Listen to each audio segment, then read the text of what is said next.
This is a quick first impression video of a Mihogo 1 LX 4.0 Max folding e-bike. Now this, they claim, is the longest range e-bike in the world. So it's got a 167 mile range and it folds in half to fit in the back of your car. It has 2 batteries in it and there are 3 different levels of price and performance. The one in my video is the Max, which is the most expensive one, but there are 3 different price levels to this bike. I'll put a link in the description to their Indiegogo site. Prices will probably vary depending on how things go with their sale. And there's really a variety of components on here, good quality components. So you can see it's got Shimano 7-speed on it, and even the chain is a KMC chain. It's not some generic cheap chain. They put a real chain on it. It's a Mihogo branded 48 volt 750 watt motor. I love these Kenda tires. Like, might as well put street tires on a street bike instead of those knobbies that are on a lot of these type of bike. The luggage rack is sturdy. It's got 4 holes on the top so you could mount racks or things onto it. The battery, 1 in the back and 1 inside the frame, and the seat is nice and squishy with memory foam. And you can see the details are really nice on this bike. Like, even if you look at the chain ring, how they've machined it and made it look real nice. The whole thing is really presentable and really, really good looking. And then even the pedals fold down for extra space if you really want to fold it up and fit it into a small space. The frame battery is 48 volts, 12.8 amp hours, and the seat battery is 48 volts, 16 amp hours for a total of 28.8 amp hours. That's how it fits in the frame. You have to lock it in place with a key to keep it connected, and then just slam the bike shut to hold it in place. And then the rear seat battery just slides down like that, and there's a key that locks it in place down here. And you charge the front battery with that hole right there, and then on the rear battery there's a port that you just swing open to charge it up, and then swing it shut.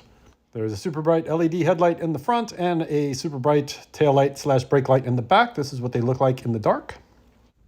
Here it is, late at night in the dark, lighting up the gnome army in my front yard. And you can see it does a good job of directing a lot of light where you want it. And the tail light, brake light, works like that when I pull the brake lever. And the front fork is pretty standard for this type of e-bike. The nice thing is it does have a lockout on it, so you can adjust the rebound damping depending if you want it firm or if you want it to bounce a lot. And then you can crank up the spring tension with the spring on that side. It has a twist throttle on it. And then the disc brakes are made by Logan. I have never heard of them, but it's a mineral oil disc brake, and they worked great. A lot of the cheap e-bikes that I've tested have real screamy, squeaky brakes. This one's got a 180 millimeter rotor on the front. It has good control and it doesn't make a lot of noise, which is perfect. I'll show you the noise later. It's a 160 millimeter rotor on the back.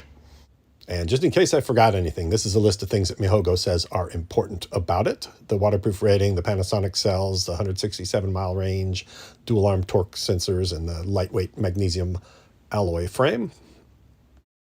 And has real simple controls. Just hold the power button to turn it on. Now this one also does have an app with Bluetooth turn-by-turn navigation that you can use off of your phone as well. So you can be as simple or as complex as you want. But basically, 1 through 5 to 0 up and down to control the pedal assist. And then to find out the maximum speed on throttle, we just pull the rear wheel up in the air, rev it up, and it tops out at 27 miles an hour. That's when the engine will stop helping you. And here's what full throttle acceleration in Pedal Assist 5 without me doing any pedaling looks like. It takes off real quick. It's similar to a lot of bikes in this category. So it really gets moving pretty quick, especially up to 20 miles an hour. Then it works its way up to 27. And then we're at the end of this run here. You're also going to hear just how the brakes sound when you give it a full stop at a stop sign.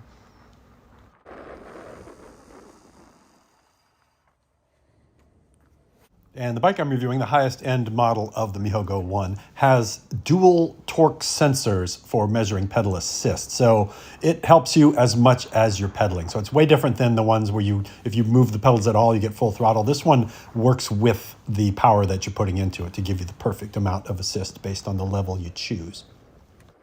It folds up small enough to fit in the back of my Prius behind the back seats, so I can still bring a full set of people with me when I have the bike, and you just pick it up out of the back of the car. If you want it to be lighter, you could take the batteries out when you're folding it up and putting it in and out of the car, and then you just fold it open, stand up the handlebars like this, lock them in place, and then also on the other side, make sure that you lock the hinge and then put the pedals out, and you are done. Compare that to putting a full-size e-bike in the back of your car, which is a lot more work and you can't bring any people with you.